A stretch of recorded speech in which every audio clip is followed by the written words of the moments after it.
David Brown, Dr. Mukherjee, Mrs. Asha Sheth, Ranjit Hoskote, trustees, friends, family, Turner fans, and well-wishers. Welcome to the 19th lecture in our series in this 24th year of our foundation, which has seen 80 projects supported, initiated, and funded by us. As you know, we are a maritime foundation, and now as we see ourselves grow, our focus has mainly become in maritime education, and our biggest support is to the education of cadets before they begin their long career on the seas. I believe we have supported, with the help of well-wishers and donors, some of whom are in this room this evening, 200 cadets since our inception. It's getting increasingly difficult in the annual lecture series finding maritime themes. But my inspiration for this year's was, of course, Turner himself, so beautifully brought alive by the remarkable Mike Leigh film that I loved.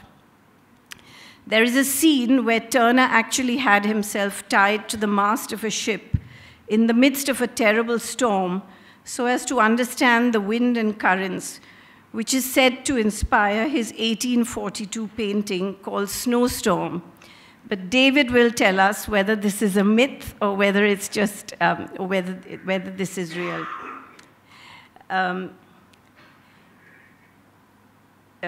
So because of this love for Turner, I always thought I must bring a Turner expert to India. And then, of course, one thing led to another. And Howard Hodgkin and Anthony Peaty, who are here this evening with us, were instrumental in leading me to David Brown, Manton curator and Turner specialist in charge of the collection at the Tate Britain. But I will leave Ranjit to talk more about David. So may I ask Ranjit, leading critic, essayist, cultural theorist, and poet, to introduce David Brown, who I'm sure you cannot wait to hear.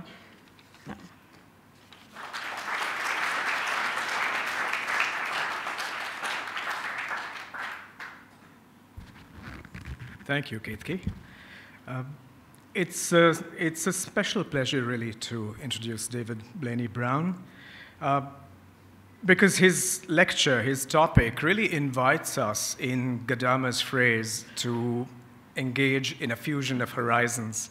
Because to be maritime is to be transcultural, it's to be transnational, it's to reach out to all that is unfamiliar and dissimilar. And when we look at David's trajectory, it's really embraced many of these themes. He is, as Ketki said, Manton Curator of British Art, 1790 to 1850 at the Tate. I still tend to say the Tate when one should correctly say Tate Britain now. His focus is the late Georgian and early Victorian collection of this great institution. He has particular responsibility for the Turner collection. He is its custodian, and as we might say in Urdu, it's muhafiz. That word has a certain sense of attentiveness and care. And his work really over the decades has involved looking at questions of empire, of romanticism, of colonialism, and how all of these different themes played out in the production of art in Britain. His own research centers on late 18th and early 19th century British art and literature. Apart from Turner, he's also focused on the work of William Blake and German Romanticism, as Romanticism is an area of preoccupation with him. Among his publications, my eye fell very sharply on essays such as Empire and Exile, Virgil and Romantic Art. Also, Turner meets his Waterloo, from sketchbook to picture. And of course, Turner and Byron, which is an exhibition catalog from an exhibition in 1992. David has also, in his role as curator, been involved with some memorable exhibitions at Tate Britain, such as most recently Artist and Empire, Facing Britain's Global Past. But going back into other work that he's done, there is also Hockney on Turner watercolors, Coasting, Turner, Bonington, and some contemporaries on the shores of the Channel. So the presence of water, of the sea, forms a very compelling part of his preoccupations.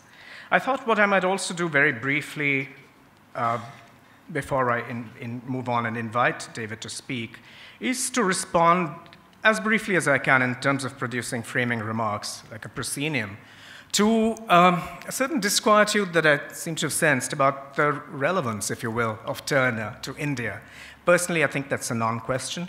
But when we think back about Turner's life, we see that remoteness geographically is no hindrance to his being relevant to us and our times. I mean, he was born in 1775 and he died in 1851. We're looking at an artist who was born a year before the American Revolution and who died 6 years before the Great Uprising in India.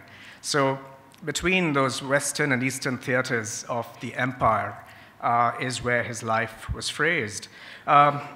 Also, we're looking at an artist who really spanned a certain horizon of modernity. In his work, you see the expansion of colonial empire, the emergence of the nation-state, technological advances, and the so-called romantic impulse. So I'm going to really invite David to speak now, but as I do so, what I have with me in mind very, very powerfully is a particular work, his painting called Slavers Throwing Slaves Overboard, with a typhoon coming up. And out of the many, many great works, out of the many vortices that he conjured up, that painting is something that I recur to constantly, because it reminds us of the reserves of empathy, the ability to step outside of one's own structure of power and belonging, to respond to ethical crises, to respond to the suffering of others. And if one really has to look for relevance, it's interesting to think how very often Turner shows up in the work of people otherwise remote from, if you will, a certain kind of official British culture. I'm thinking back, for instance, to one of Kumar Shahani's most beautiful but completely unremembered films, A Ship Aground, which he made in 1988. It's a response to one of Turner's paintings. I'm thinking also of David Daberdeen, the Caribbean British poet, who wrote a long narrative poem called Turner, which was published in 1994.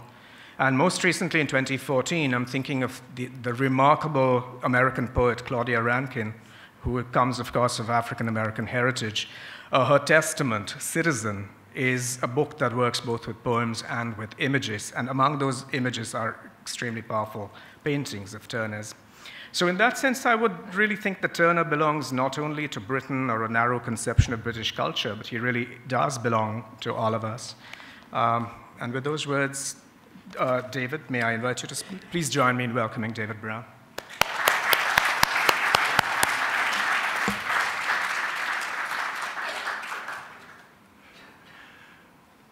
Thank you so much, Ketki. Thank you so much, Ranjit, for those very inspiring and warming words of introduction. And thank you, too, to the Vasant J.M.W. Foundation for inviting me to come and speak today. It's a great honor, and I was thrilled to accept. Just before I start speaking, I'm a little bit worried about what the message which has now disappeared from the screen, particularly for me, who is still suffering slightly from a kind of delayed jet lag. So I hope even if the computer doesn't decide to do so, that I won't hibernate automatically in the course of this talk. My subject today is J.M.W. Turner, a marine master in a modernizing world.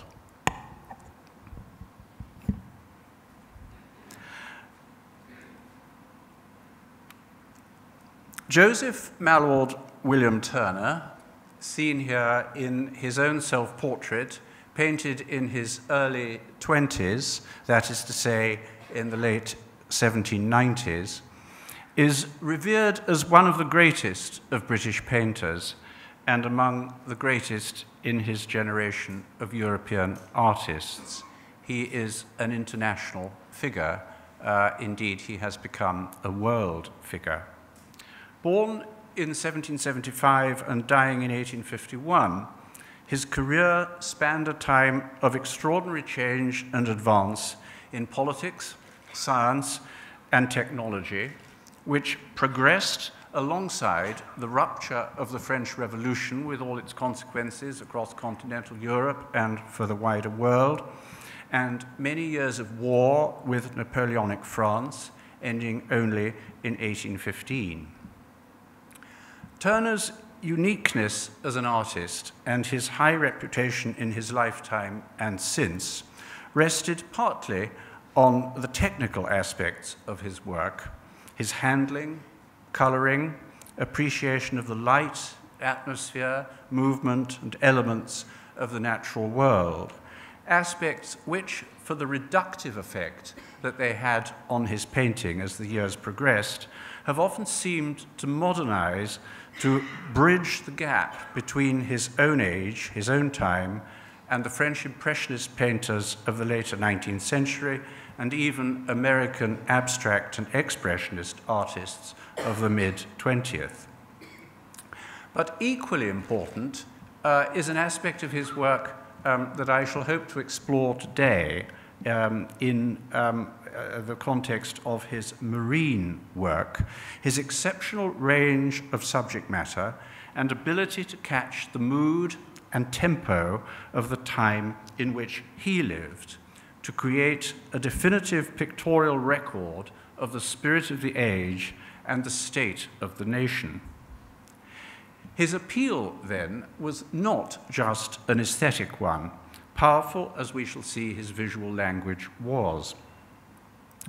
And in this lecture, I will not be speaking only as an art historian. Many people might question whether I was actually an art historian at all, but that's a matter for another day.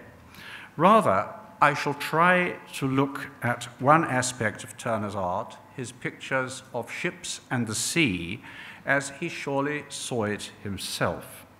That is to say, a lens through which to address some of the fundamental concerns of his time. I shall also try not to offer just a British perspective, but to suggest ways in which his art reaches out to wider audiences around the world today. Turner is usually described as a landscape painter, but in his day, marine art was regarded as a type of landscape. Turner drew and painted ships and the sea all his life, from his boyhood in London and during a period at school at Margate, a small town on the coast of Kent, at the mouth of the Thames estuary, and late in life on frequent return visits there. Marine subjects amount to about a third of Turner's output as an oil painter, and overall, I should think probably a larger proportion of his works on paper, his watercolors and drawings and so on. He kept a boat, a sailing boat, on the Thames, which he designed and sailed himself, enjoyed the company of sailors, whom he rather resembled, and in old age was happy to be known as Admiral Booth, borrowing the name of his housekeeper and companion, the widow of a ship's captain. And Keteke mentioned the Mike Leigh film, and anyone who has seen that or is inspired perhaps by this talk to see it will see Mrs. Booth memorably played by the actress who is in fact Mike Leigh's wife. Turner died in a house overlooking the Thames in Chelsea, West London, to which he added a roof terrace where he could watch the river. He called the downstream view his Dutch view, the upstream view the English one. He could draw a naval warship entirely from memory, when a friend's son asked him one day what such a ship looked like. He made pictorial surveys of Britain's coasts, ports, and harbors. Portsmouth on your right, on your left, I'm sorry, Dover beside it.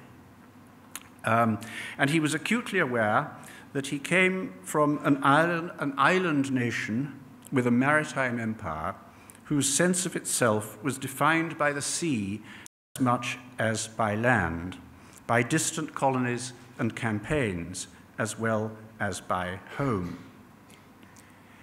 Empire, of course, is bound to be an uncomfortable subject to mention today here in Mumbai, but Turner's generation lived with this larger geopolitical identity, built up first by seaborne trade and then by the accretion of hard power. Turner showed an interest in it early on.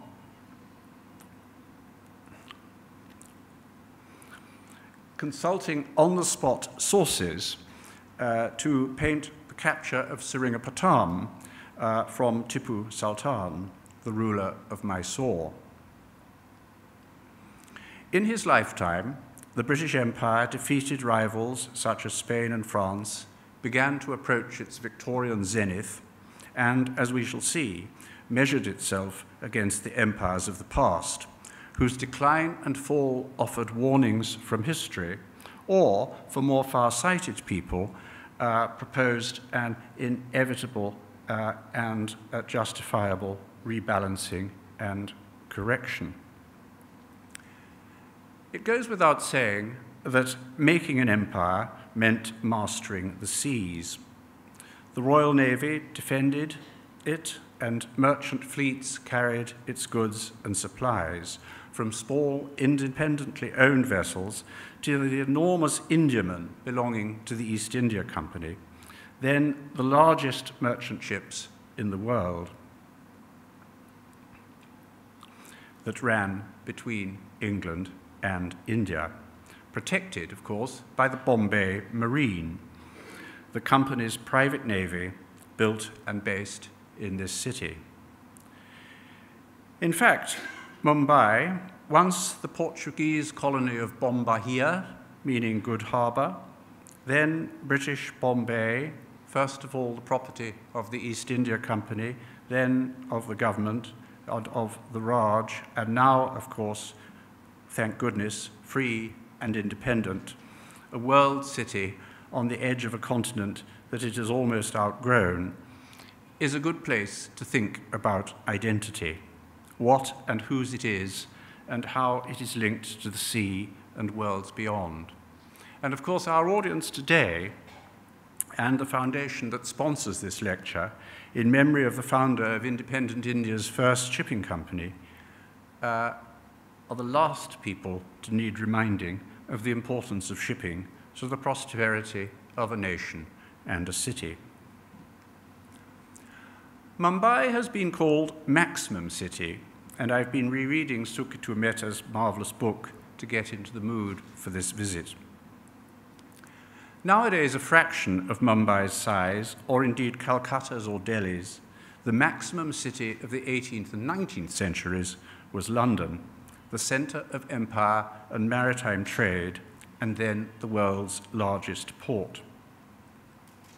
Ships of all kinds came up the Thames to anchor in the Pool of London near the Custom House, or to load and unload at the wharves, or in the ever-growing network of docks east of the city, defended by a huge naval base further downstream at the Nore. On the way, they passed the splendid buildings of the Royal Naval College at Greenwich. Turner's view of the Thames from Greenwich, painted in the mid-1810s, perhaps exemplifies the fusion of landscape and marine as it was understood in his lifetime. We're looking from Greenwich Park over the roofs of the college across to the river with London in the distance. And flowing towards it, we see what Turner himself called burdened Thames that reflects the crowded sail. London itself, which we can see in the distance, Turner called a world of care.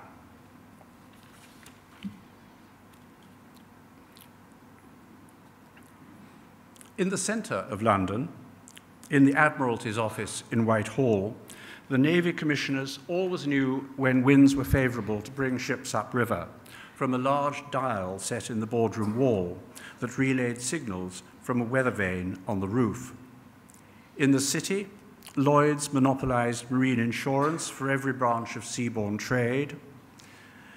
Nearby, on the site of the present Lloyd's building, stood the East India Company's headquarters, crowded with civil servants and auction rooms for the sale of imports from India and elsewhere. While shipbrokers crowded the city, shipbuilders and shipwrights lined the riverbanks.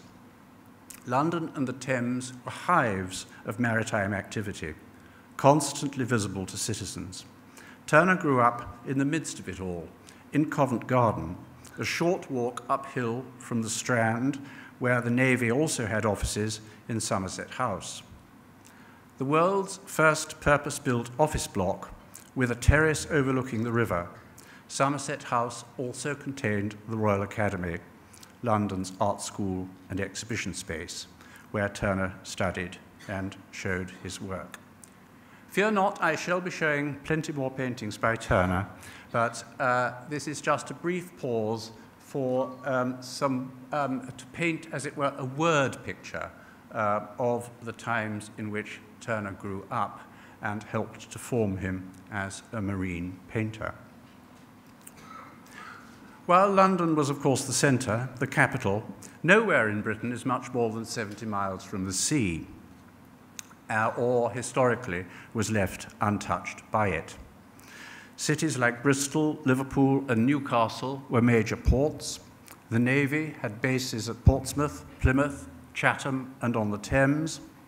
All around the coasts, communities depended on the seas for their living. Boys went into service at sea or set off by ship for careers and lives abroad. In the Navy, its military wing, the Marines, the merchant fleet, or crown colonies or East India Company bases like Bombay or Calcutta.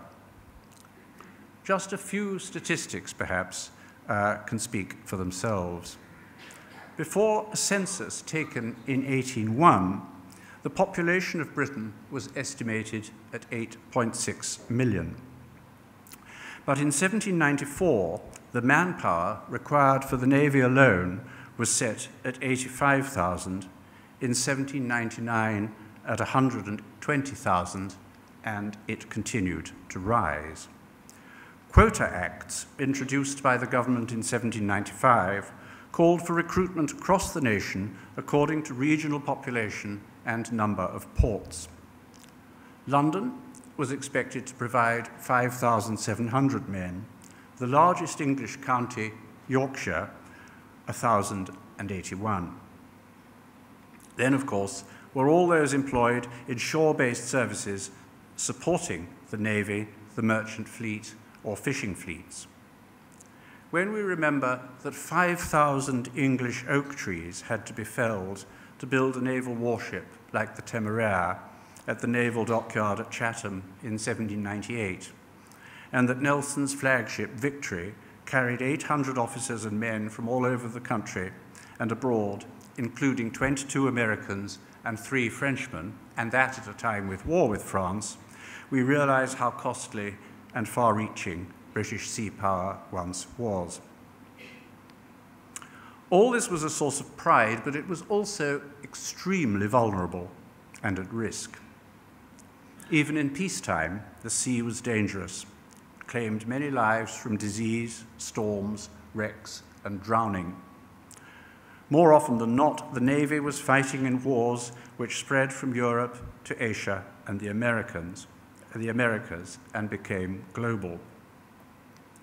The Revolutionary and Napoleonic Wars that began in 1793 soon threatened Britain with invasion, and were, of course, the reason for the increase in naval recruitment, and why Britain's ships, maritime trade, and coastal defences were on everyone's mind and in every newspaper from the year Turner turned 16. It must be why he put marine subjects at the heart of his art almost from the beginning. It wasn't just that he wanted to be a landscape painter and that landscape then incorporated marine subjects, nor was it that he grew up in maritime London or spent time in Margate, which was already beginning to grow from a small fishing town into a holiday resort following the new fashion for sea bathing. Nor again was it just because Turner was interested in the historical tradition of marine painting pioneered by Dutch artists in the 17th century. All these factors combined to raise the significance and appeal of marine subjects at a time when fear of invasion, death, or defeat at sea was creeping into the national psyche. Turner's first oil painting, shown at the Royal Academy in 1796, the Royal Academy held annual exhibitions of new art. It was the place where all artists wanted to show their work and make their reputation. His first painting shown there was a marine. This one here, Fisherman at Sea. Suggested by a visit to the Isle of Wight off the south coast of England, it showed fishermen at work at night, their boats riding a heaving swell, what one critic called the undulation of the element, lit by moonlight and the boat's lanterns. The war might seem a long way off, and life to be carrying on as it always had, until one remembers that the French enemy was just across the water, and that fishermen were now prime targets for the press gangs that roamed the English coasts, seizing young men for the Navy when it proved impossible to find enough recruits to sign up voluntarily. While, of course, fishing took place at night, one might also wonder if Turner's night is a visual device to suggest the onset of dark times, the approach of a new age of anxiety. And more telling, perhaps, was the unstable play of dark and light in his early pictures, as it seemed to mirror the way in which the news veered from one extreme to the other. Naval mutinies over bad conditions at Spithead and the Nore, victories against the French and Spanish fleets at Cape St. Vincent and Camperdown, all in 1797, and then an outburst of joy with the defeat of the French at the Nile in 1798. Turner began to vary his marine pictures in the coming years from dramatic scenes of conflict and catastrophe to others that communicate a sense of unease and foreboding in, as it were, a more minor key.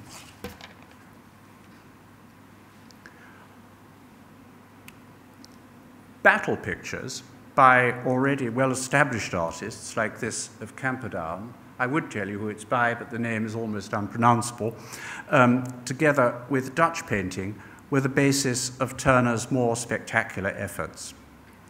But his Battle of the Nile, exhibited in 1799, depicting the victory over the French and showing the explosion of a French warship, L'Orient, was judged a failure and is now lost. In other pictures, he appeared to represent the war metaphorically, as mariners battle adverse weather or nearly crash their boats. Another lost picture was the source of this print, fishermen coming ashore at sunset, previous to a gale, the painting dated from 1797. It conveyed the same underlying unease as Fishermen at Sea, by looking out to sea as a storm approaches and the men make for home. Fishermen endeavoring to put their fish on board, trying to land their fish on their boats, in other words,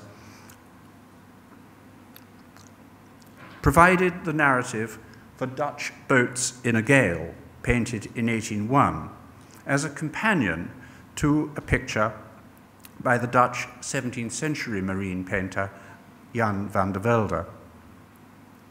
The two main boats in Turner's picture seem about to collide, the fishermen being so busy trying to haul in their catch in choppy waters that they have not noticed the larger boat bearing down on them. Other dangers of being blown back onto the shore by a strong wind and running aground were the theme of Fishermen upon a lee shore in squally weather, exhibited in 1802. Turner prepared these pictures very carefully through numerous sketches, and he must have known how sailors of boats operated in such conditions, or indeed failed to do so. While impressing viewers with his vivid rendering of stormy seas and windy skies, on occasion he also encouraged them to laugh at incompetent sailors getting into difficulties, so that, as many commentators have observed, in some of his early marine paintings, the sublime was undercut by the ridiculous. Since the sailors in some of these early wartime marines were Dutch, or at least were inspired by Dutch painting, one might wonder if Turner was making some sort of point about Holland, or suggesting that British mariners were in some ways superior.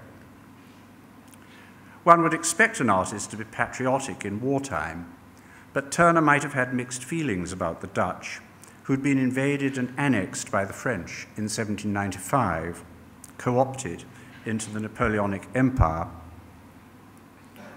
and whose former ruler had been forced into exile in London. Turner's next big marine picture, Calais Pier, with French poissards, that is to say fishermen, preparing for sea, an English packet boat arriving, poked fun at both the Dutch and the French. During a break in the war in 1802, when cross-channel travel resumed for a few months, Turner managed to visit France and Switzerland. To do so, of course, he crossed the Channel, and when his ferry arrived at Calais, the sea was too rough for it to get into harbour, and he and his fellow passengers were rowed ashore and, as he recalled, were nearly swamped. In his dramatic picture, exhibited in 1803, the English boat is trying to approach the pier, its passengers nervously lining the rails, as a Dutch barge comes dangerously close. A collision is only just avoided by the barge lowering its gaff and letting wind out of its mainsail so that it slows down at the last minute. So far, so good, but the real comedy is in the foreground, where a French fishing boat is trying to push away from the pier using only one oar, urged on by a drunken fishwife. Good luck with that, Turner seems to be saying, if the French and their reluctant subordinates think they can mount a successful invasion of Britain by water, a danger which the title's reference to Frenchmen preparing for sea might otherwise bring to mind. But Turner was not complacent. History showed that the Dutch, at least, had nearly invaded Britain during the Anglo-Dutch Wars in the 17th century. In 1667, they had sailed right up the River Medway, not far from London, having moved quickly to repair their fleet after earlier defeats at the hands of the British Navy. About 1804, Turner painted a historical picture of that Dutch refit in progress, no doubt as a warning to keep an eye on what the present-day French were up to. And sure enough, in 1805, Napoleon addressed his Spanish allies as follows: "Come into the Channel, bring our united fleet, and England is ours. All will be over, and 6 centuries of shame and insult will be avenged." It wasn't to be, because soon afterwards, later that year, 1805, Admiral Nelson defeated the combined French and Spanish navies at Trafalgar in a great victory that put paid to fears of direct invasion. Turner was quick off the mark with this picture of the battle. It's set at exactly the moment that Nelson was shot by a French sniper, just as the battle turned in his favor. The sniper is up there, and Nelson has just collapsed here.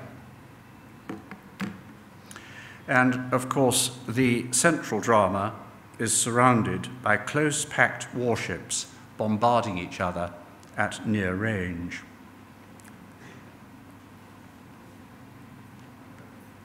As well as painting a triple portrait of Nelson's flagship Victory, still intact before the battle, and as she appeared in the open sea, Turner painted the battle itself. Back on the screen again. And he went to inspect Victory and collect information from her crew when she came back to Sheerness for repairs. The real-life accounts he was able to collect from her serving sailors and Marines back directly after the Victory enabled him to give his picture an almost cinematic realism, taking the viewer to the heart of the battle, and there's a feeling of the event continuing to progress all around. It's a work of great dramatic realism, I think, even though he had to imagine it from second-hand accounts. After Trafalgar, fighting continued on land, but Napoleon tried a new tactic, a coastal blockade, to cut off Britain's seaborne trade.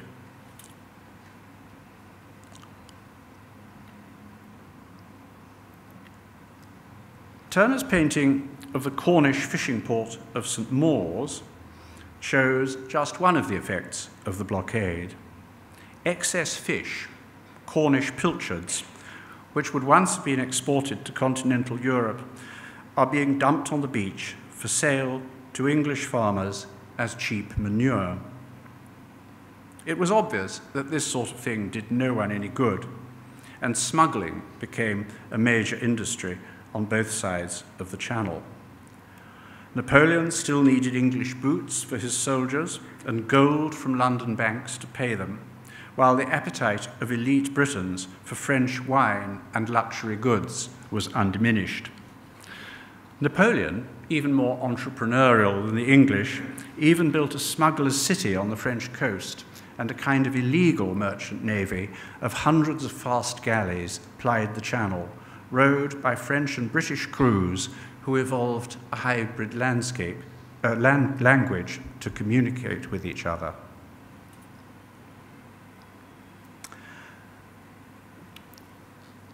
Turner's last marine painting to directly report incidents from the Napoleonic War has an interesting history. First exhibited in 1808, it shows the arrival at Spithead near Portsmouth of two warships from the Danish Navy taken by the Royal Navy in 1807.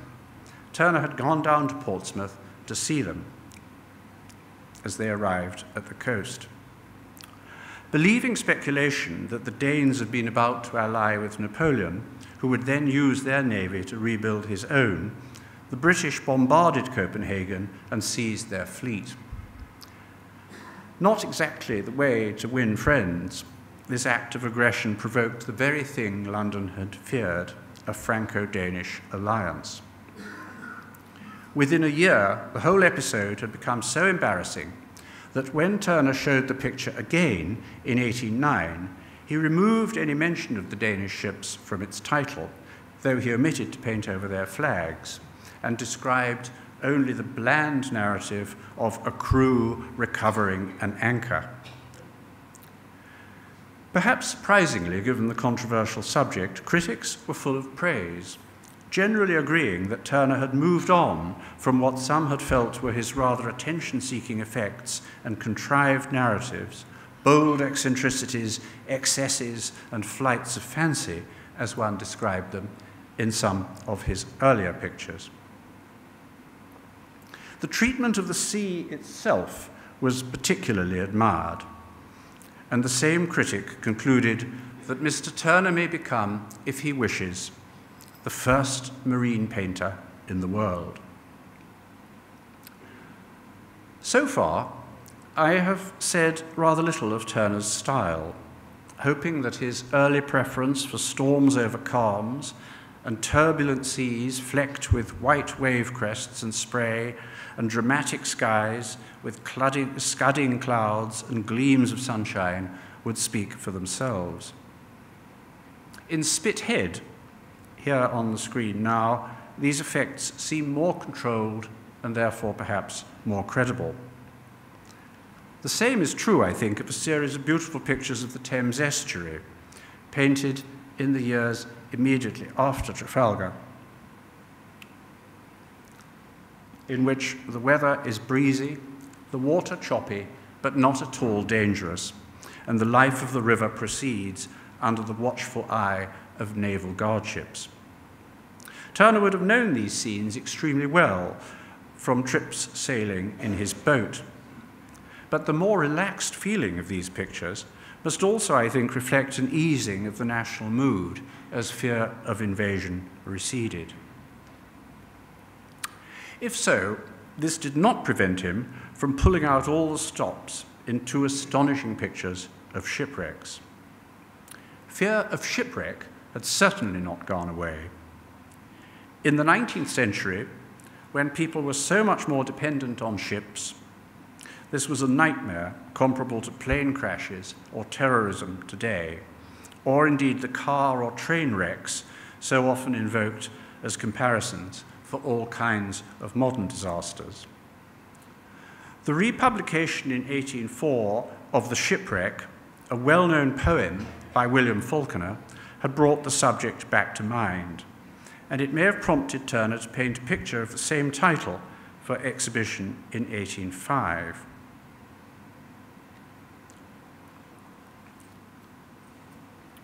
Since Falconer was later drowned at sea, his poem became prophetic, a case of life, or perhaps I should say death, imitating art. There's been much inconclusive debate about the subject of Turner's picture here on the screen now. Did it refer to the poem, the events of which had actually taken place off the coast of Greece?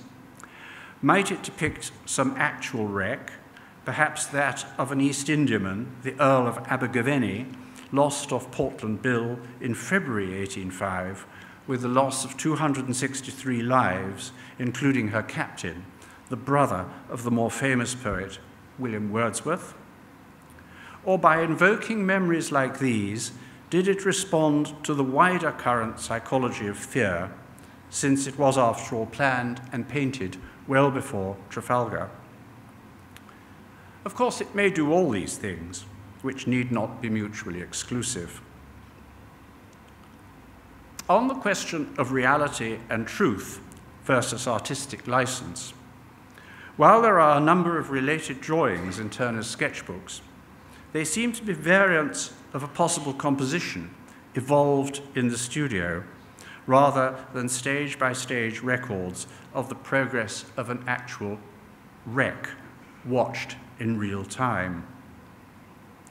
Turner had presumably never seen anything quite like this, and certainly not from the angle at which he depicted it.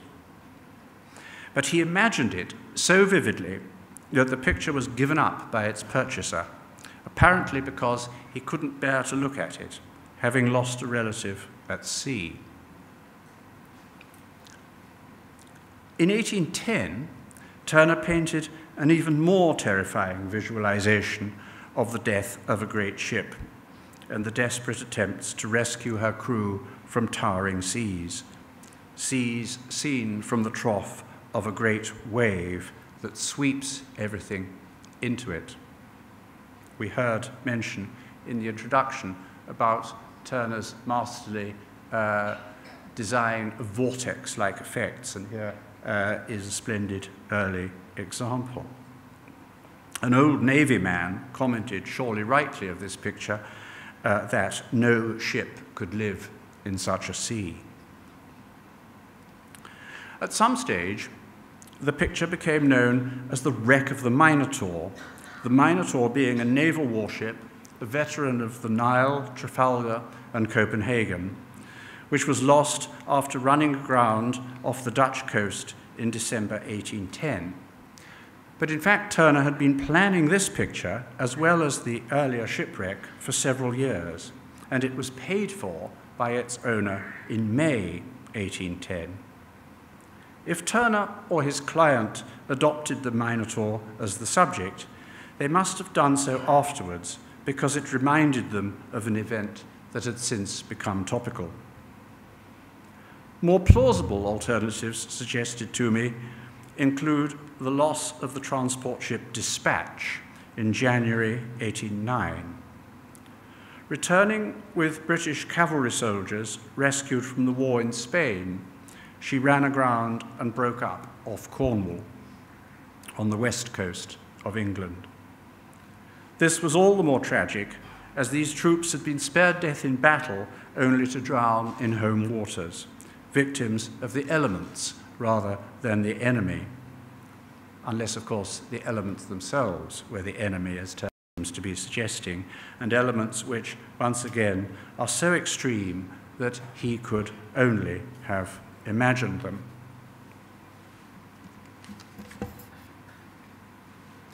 I will be returning to foul weather and dangerous seas, but first I'd like to vary the mood, beginning with another kind of picture that Turner evolved in the years after Trafalgar and perfected after the peace in 1815, the tranquil marine, to use a historical phrase, a phrase that was used by art critics at the time.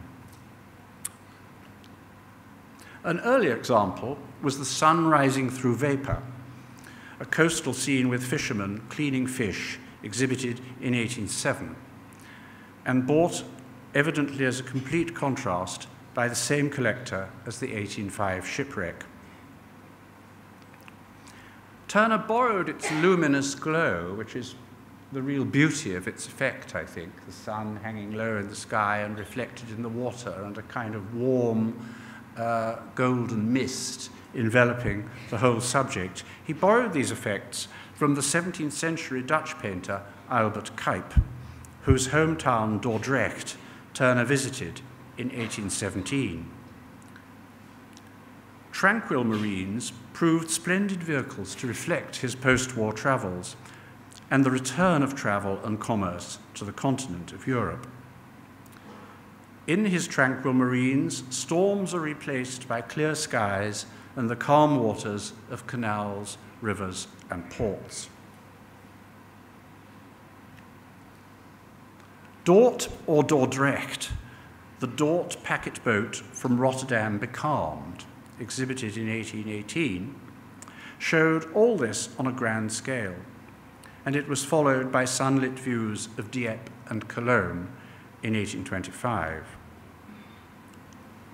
To be able to travel again, as more and more Britons were now doing, and not just the aristocratic travellers who had gone on the so-called Grand Tour in the 18th century, this wider access to travel and experience of other places was, of course, progress. But it is interesting that Turner sometimes represented the continent of Europe in ways inspired by earlier painters, as if he was celebrating a return to continuity after the rupture of war. Indeed, in the 1830s and 1840s, he developed a type of what might be called historic marines, referencing subjects like a 17th century Dutch admiral, Tromp, or Van Tromp, as Turner called him, on the assumption that all Dutchmen must have a van in their name, in the style of the same period, or naming a port Ruysdael after a Dutch painter with a similar name. As can be seen from reading countless memoirs and diaries, as well as by looking at pictures, early 19th century British travellers tended to experience Europe as a rather old-fashioned place, picturesque but time-warped, a contrast to the accelerating modernity that they saw at home. Of course, such impressions can't be taken at face value. They're not really completely reliable. They were repetitious and self-serving and had an element of jingoism and sort of false patriotism in them. Nevertheless, we can see that Turner's surveys of modern Britain, such as his views of its ports and harbours, differ from those he made of the continent in admitting so much variety of contemporary content. New piers in modern cast iron, as can be seen at the fast-growing seaside resort of Brighton, where we can also see on the shoreline the Brighton Pavilion, built by the future King George IV in Oriental style, inspired, of course, by the British experience in India and elsewhere, combined together in one view of Brighton from the sea. Industry, commerce, leisure, innovation, all these things are omnipresent in Turner's views of the English coast.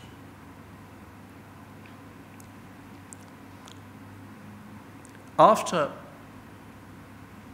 the drama and the sublime, the awe-inspiring quality of some of those early stormy marines that we've seen, and after the tranquil and the historic marine, Turner now turned himself into a master of the modern marine.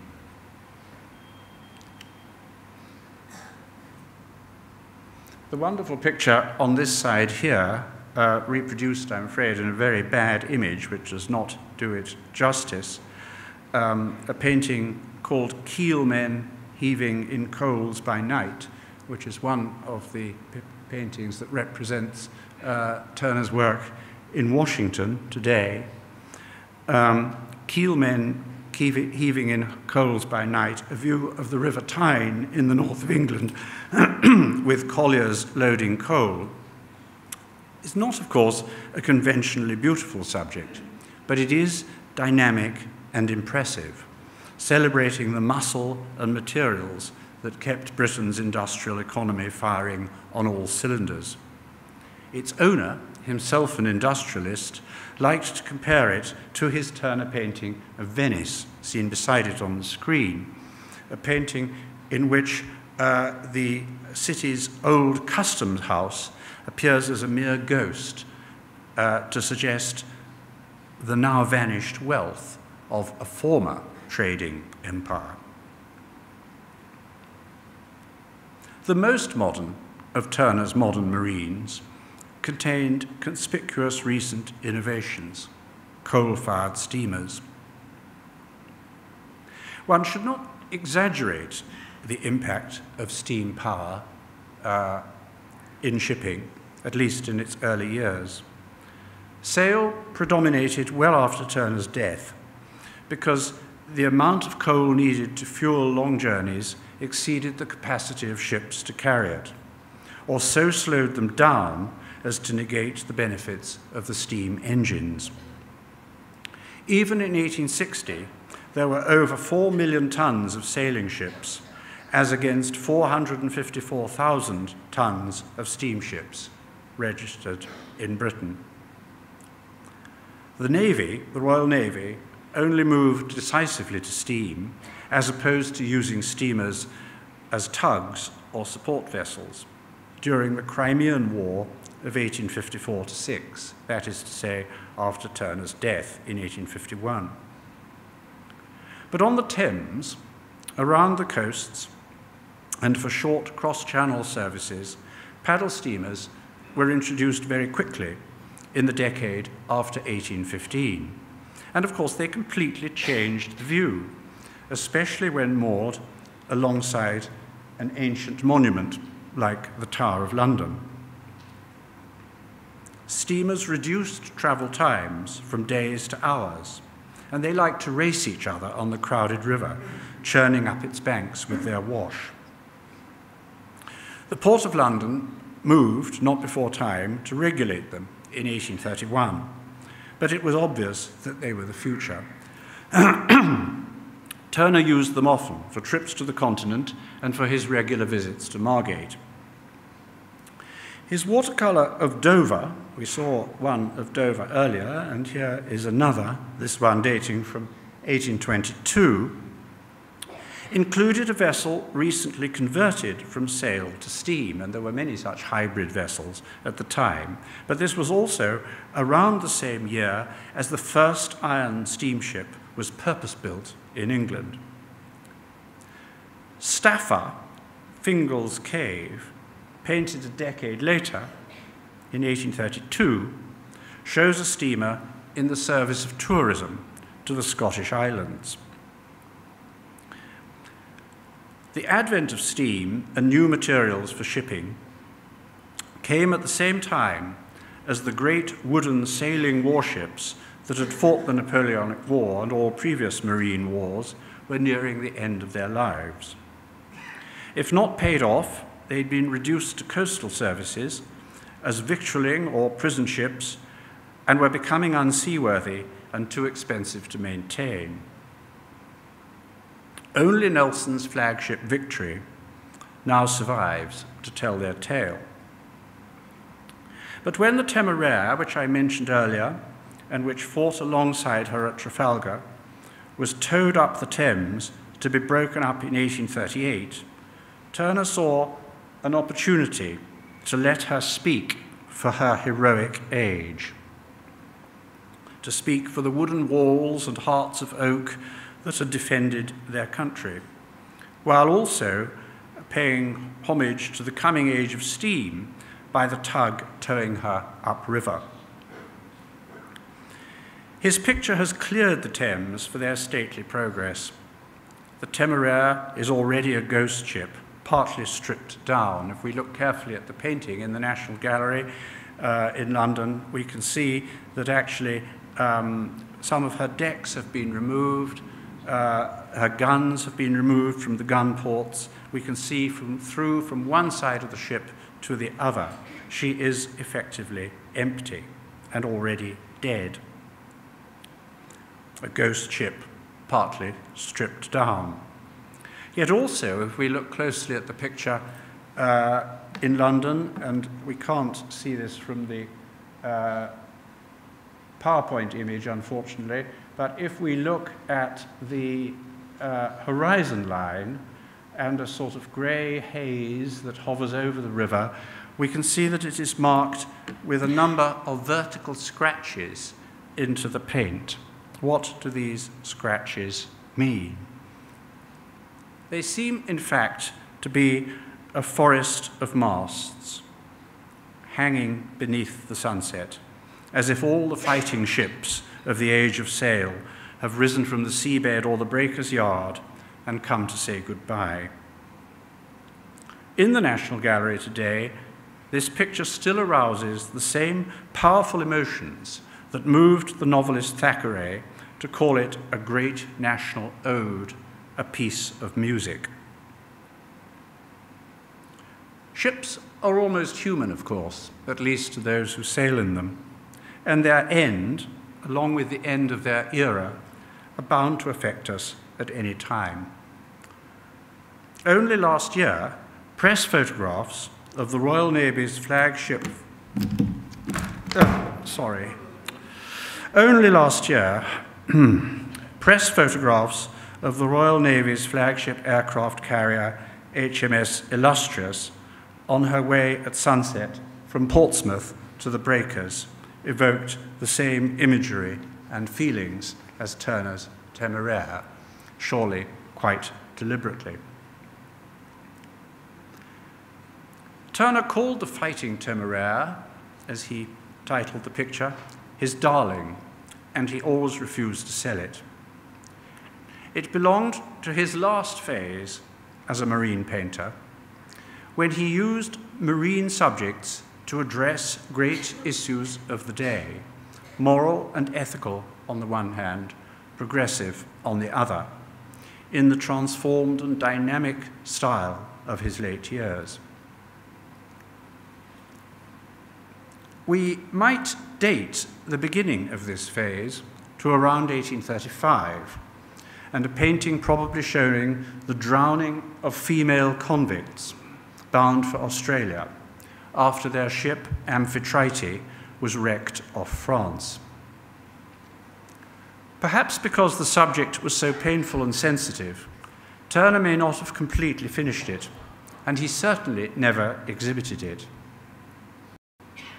The exhibition in London of a French picture, Théodore Géricault's Raft of the Medusa, which showed shipwrecked, starving sailors waving desperately to attract the attention of a passing ship which takes no notice of them, clearly inspired its composition.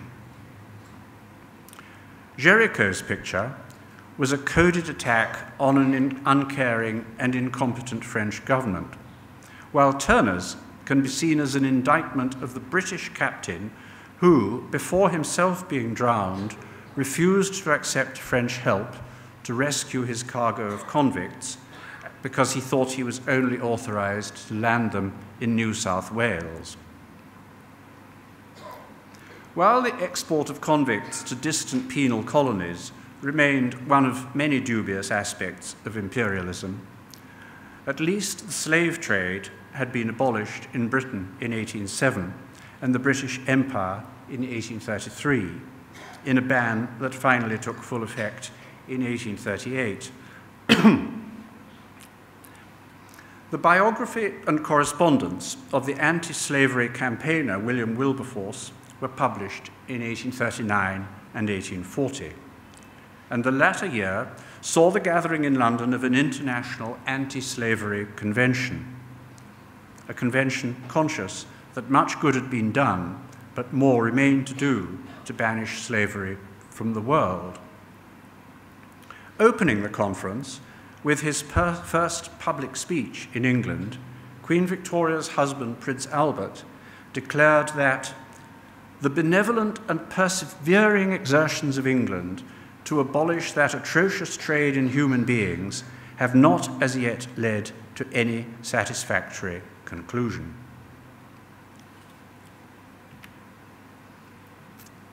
Turner's Slavers Throwing Overboard the Dead and Dying, Typhoon Coming On, exhibited the same year, was timed to remind the world of the horrors of the trade. Specifically, an incident in 1783, when the captain of the slave ship Zong had 132 dying slaves thrown overboard because insurance only covered fit slaves who drowned by accident, not those who died or fell ill on ship. Painted in flaring, exaggerated colors and in an extraordinarily bold technique, the picture conjures up a vision of doom and judgment, a watery hell, for the victims themselves, of course, thrown to the sharks, but also surely for those who had profited by their loss. Those critics who ridiculed its passionate extravagance and gross outrage on nature, those are both quotations from contemporary reviews, may have done so as a distraction from fully facing up to their consciences. For Turner's admirer, John Ruskin, who owned it but could hardly bring himself to look at it, it was the noblest sea Turner has ever painted, and if so, the noblest certainly ever painted by man. If these pictures seem to return us to the maritime nightmares seen in his early work, they also reflected a reforming, progressive mood, a will to improve conditions or maritime governance and find new values to match the material advances of the age. At least they do if we think Turner was genuinely upset by these incidents rather than just exploiting them for dramatic effect or public impact.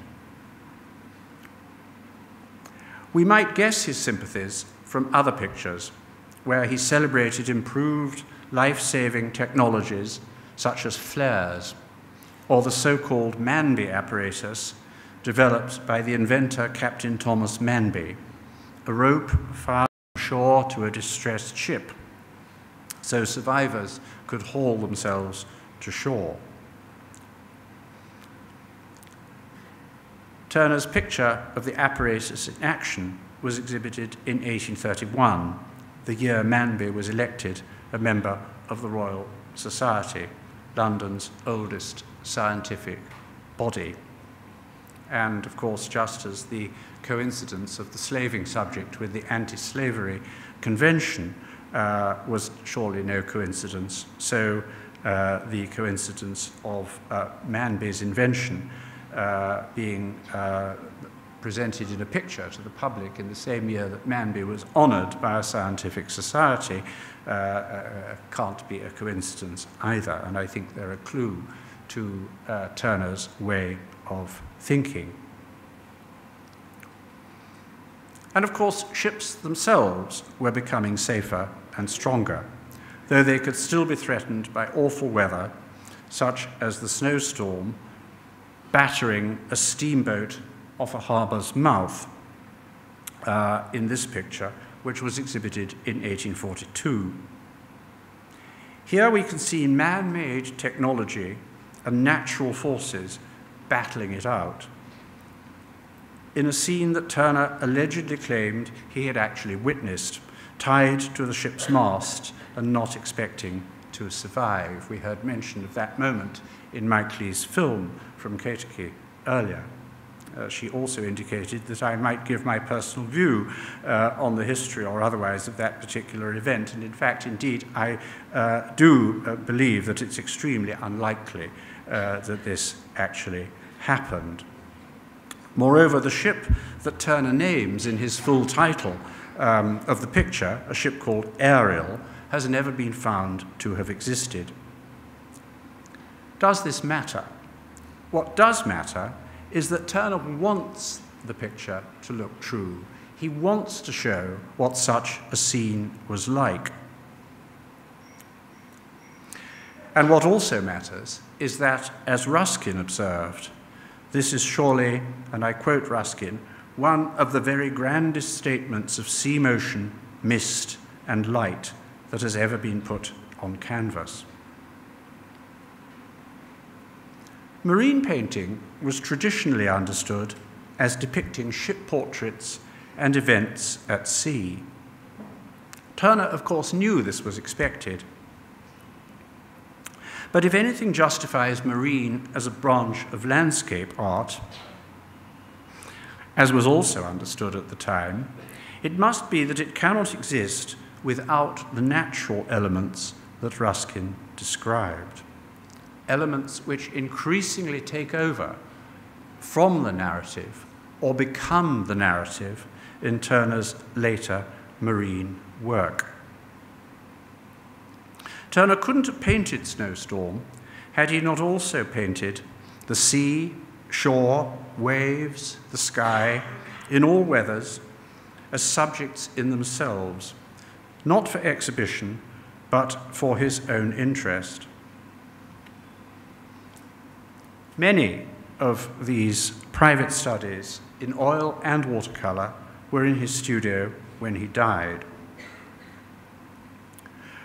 Rather than depicting the material modern world, as we've seen he also came to do, they are among those works of Turner that seem to point towards modern art. And not just painting, but music.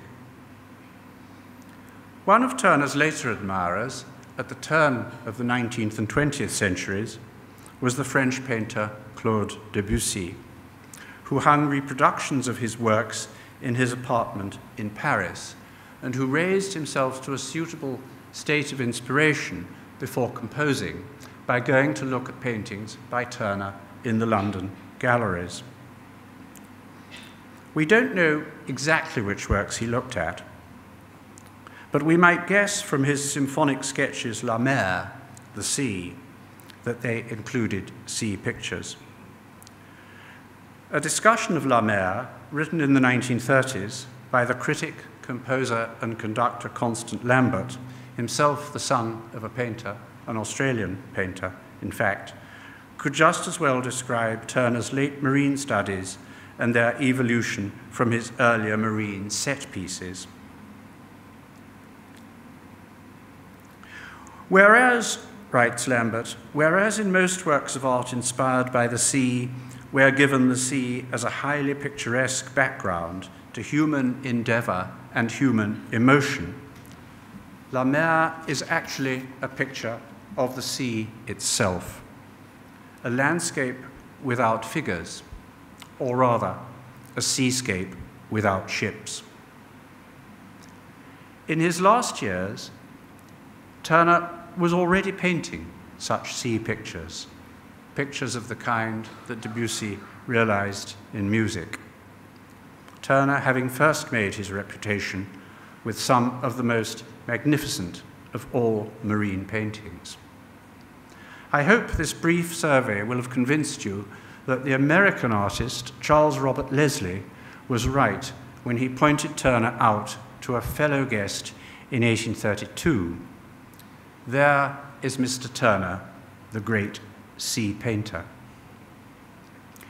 And that little story, by way of conclusion, is especially for Asha here in the front row, the chair of the Vasant J. Sheth Foundation, sponsor, of course, of these lectures.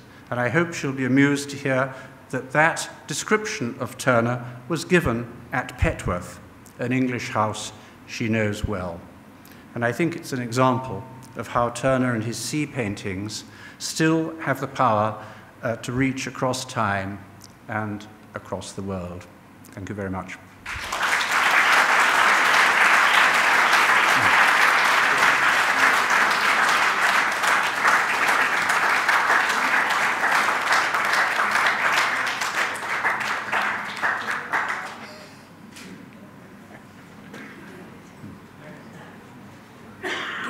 Mrs. Sheth to say a few words of thanks before we present you with a small token. Do you want me to sit down? Do you want me to sit down? No.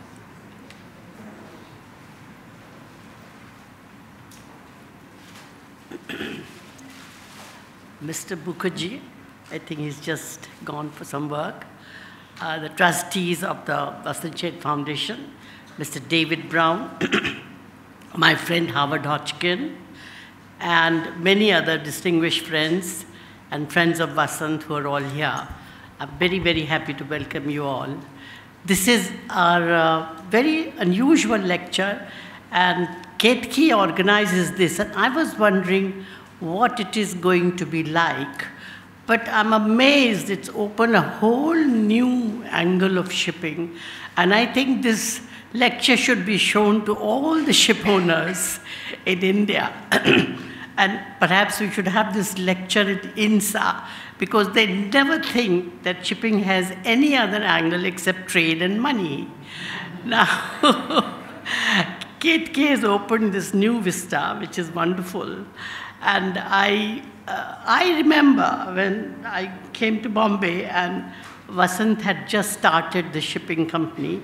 It was post-independence, and it was very much a nationalistic atmosphere.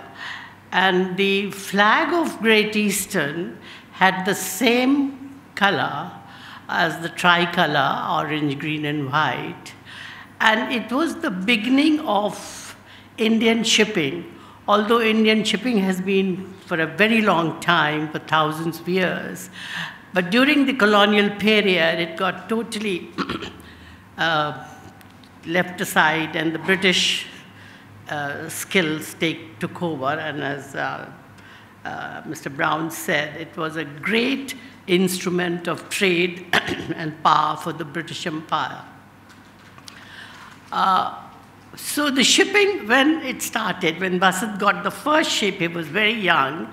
He didn't know anything about shipping, but he had to make a few mistakes. And I remember that he was fighting all the routes which were reserved by still the British companies. And he had to find some way of trading his ships. So he started a new idea which was known as tramp shipping. And tramp, you know, tramp is tramp. But he started this tramp shipping because they couldn't use the fixed route for shipping. So they had to start this tramp, which was like a taxi. You go where the cargo is, and you don't follow any route.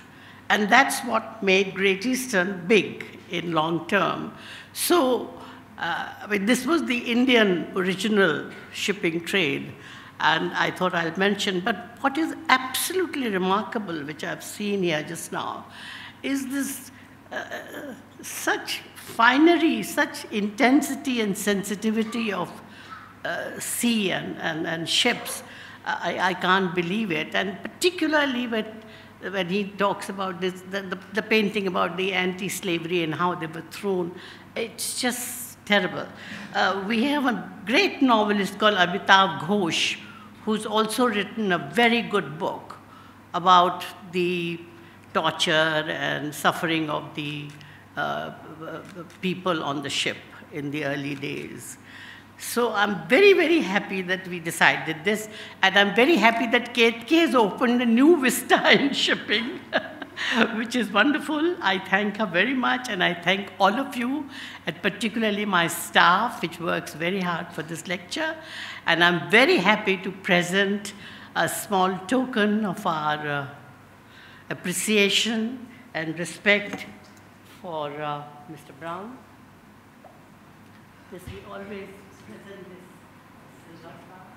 Thank you so much.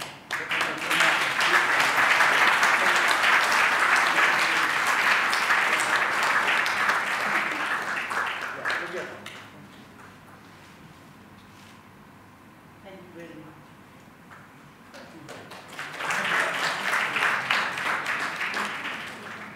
And we'd just like to thank Ranjit also. Lalita, can I have a gift for Ranjit?